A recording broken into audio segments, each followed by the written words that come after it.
Hey everybody! We are going to be studying the causes of the Great Depression, and it goes with a handout that looks like this. Not much to write, but a lot to listen to, so be sure that you listen to my explanations. It'll make it a lot easier to understand and remember. We're trying to figure out what caused the Great Depression today, and it was kind of a perfect storm of economic problems that ultimately led the economy to fail to such a degree that 25% of Americans were unable to find employment. The Great Depression really causes a crisis in the American dream idea, because the idea has always been that if you work hard and you do the right thing, that you will be able to succeed. And we saw at the beginning of the Great Depression that this was no longer true for a lot of Americans. So let's talk about what happened. Strangely, a lot of people think that during the Great Depression people were hungry, so there wasn't enough food. There was actually too much food, which is a really ironic problem that inspired John Steinbeck to write a book called The Grapes of Wrath, talking about the irony that too much food led to starvation. The Food Administration had doubled food production during World War I, and so after the war, when the Europeans cranked back up their ability to farm and grow their own food, then it led prices to be very, very low. That meant that farmers couldn't get enough money to cover their costs, and so they started to lose their farms. They couldn't earn enough money to pay their debts, either for seed or machinery or mortgages on their land. And so they lost their homes and land to banks, and a lot of them became what were called Okies. They went on the road with all their possessions and tried to find farm labor to do, maybe picking fruit or those kinds of things, but they lost their homes to the banks. So a lot of times my students say, well, why couldn't they just take the food that was rotting in the fields that the farmers would lose money if they picked? Why couldn't they just take that food and ship it, have the government pick it and send it to the cities to feed the hungry people? Well, the reason for that is you're never going to get the price of things to go up by giving it away. Okay? And if you start feeding the people for free, the day you quit doing that, you could have a revolution. We saw that in Russia with bread riots, for example. So despite the fact we had too much food and people were starving in the cities, any kind of program that would have given away food for free in the cities could have actually created a bigger problem down the road. So we're going to have to come up with another solution to try and solve the overproduction problem in our farm sector. All right, the next problem is the distribution of income. The rich have basically been getting richer and the poor have been getting poorer. And this was the result of trickle-down policies of, I feel like I need to get centered in this box here. Okay, yeah. This is a result of trickle-down policies of the 1920s. The rich really had been getting richer and the poor had been getting poorer. Also, the, oh, that should say stay low. I think that the screen isn't recording the last part of that. So anti-labor attitude of the 20s leads wages to stay low. What we basically see is that there's no unions in the 1920s that are effective because strikes are seen as like something communists do. And so unions are not successful at getting wages to go up. So as a result, the poor just get poorer and they can't afford to buy the products that the rich are producing. And so as a result, we have less and less consumer demand in America. And consumer demand has always been a really important part of our economy succeeding. We do need people to buy and spend to keep money moving through our economy.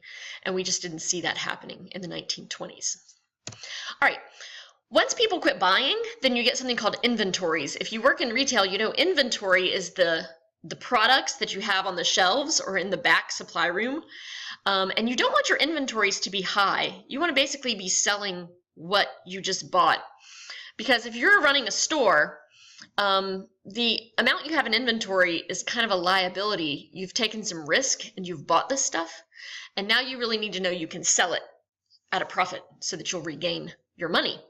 But what we saw is since the poor couldn't afford new products during this time period, and we had high tariffs in the 1920s. And so we had high taxes on imports, so we weren't really importing many goods from other countries either. And so prices stayed pretty high in America.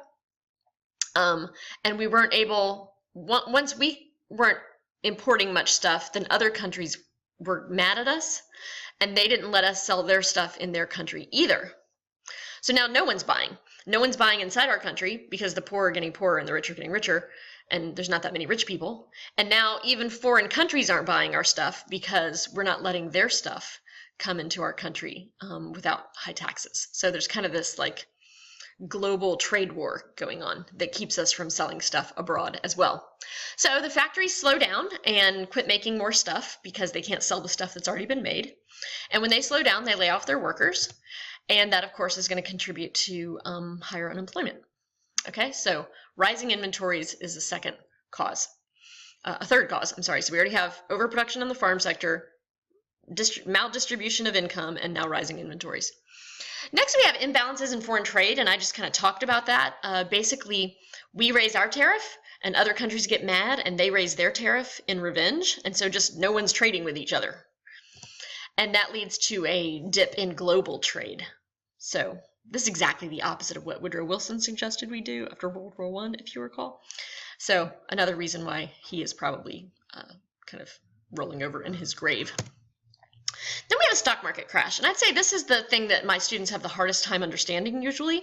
So you know what stock is? You buy a part of a company, they sell shares in their company and divide their company into little pieces of paper, and you now own a part of the company. But what's tricky about stock is it's kind of like gambling.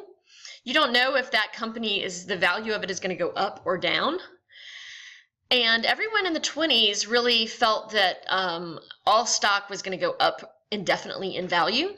And so lots of people were investing in stocks, from the wealthiest people in society to the butcher, the baker, the candlestick maker. A lot of them don't have the money to buy stocks, so they go to the bank and borrow money to buy stocks. So this is called buying on margin, and it's kind of like borrowing money from the bank to go to Vegas. Like, that would never be a good idea, and the banks should not involve themselves in that kind of speculation. But they did, and that's going to be very bad for them, because when we realize that these fatal flaws exist in the economy, including overproduction of the food market and maldistribution of income and rising inventories and the tariff, when we start to realize that this is like a domino effect that's growing, then suddenly people start to question the value of these companies, and their stock values fall. And suddenly these people need to pay back money to the banks that they borrowed, but they haven't made any money on their stocks. In fact, the value of their stocks has dropped. And so they can't pay the banks back. And so as a result, the stock market very quickly, everyone suddenly panics and they try to sell their stocks, but there's nobody buying, and so that leads to a panic that leads ultimately the stock market to crash, which means that lots of people's stocks just dropped in value to pennies. Now this leads to a question a lot of my students have about, well, where'd the money go? Okay, this is a great question. A lot of times my students think, well, there was all this money and then there's no money, and where did the money go? But actually it's the same amount of money. The question is, how quickly is it moving through the economy so that everyone gets to touch it and therefore feel like they have money? Okay, so think of a depression like this. There's normally a certain amount of money in the economy. And during good times, when the economy is really going well and people feel good about their jobs and that they are not going to lose their jobs, then they are willing to take their paychecks and spend them pretty quickly. Okay, so Miss Gilly gets paid. She's not worried about losing her job. She goes ahead and buys a new sweater or a new car or a boat for her husband or something exciting. And then the guy who I buy that from, he gets to touch the money, and then he's feeling good about his business, so he buys something and he gets to touch the money. And the money is just moving quickly from hand to hand. Every time I make that noise with my mouth, it's changing hands. The money is changing hands. So everyone's touching the money. It's moving quickly through the economy. We all feel like there's lots of money. But it's not more money. It's the same amount of money. When economic times are bad, people just hold on tight to their money and they don't spend it unless they absolutely have to because they're scared. So then the economy looks like this.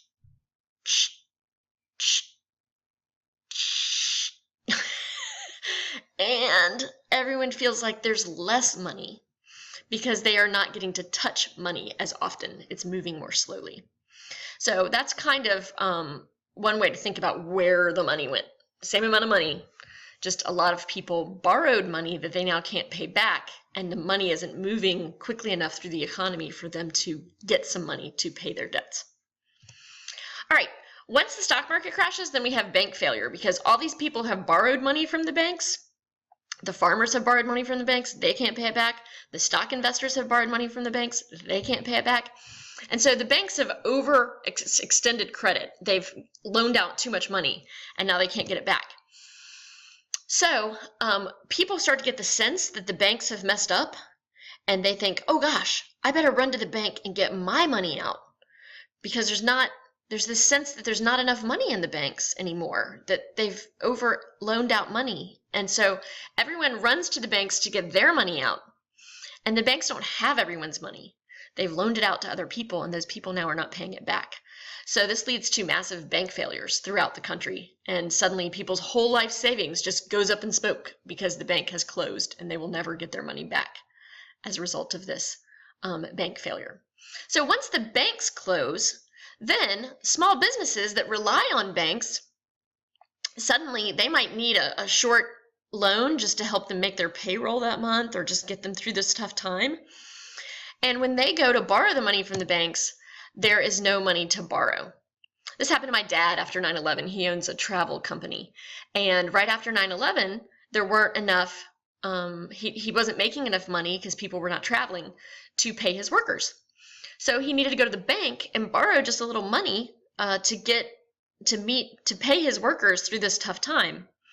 And then once he got through that tough time, he could pay the bank back once travel resumed. But if he had gone to the bank to borrow the money and the bank had been unable to loan him the money, he would have had to close his business. And that's exactly what happened in the 1920s.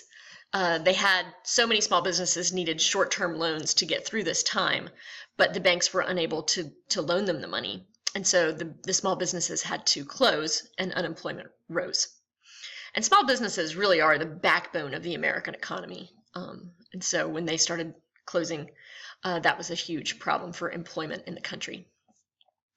Okay, so hopefully you have a better sense of how these factors created this perfect storm that led to the collapse in the American economy in 1929. Okay, it was in October of 1929 that we had the crash of the stock market, Black Tuesday as it was called, and that was the beginning of the formal period of time known as the Great Depression. Okay, hope this helps. See you in class.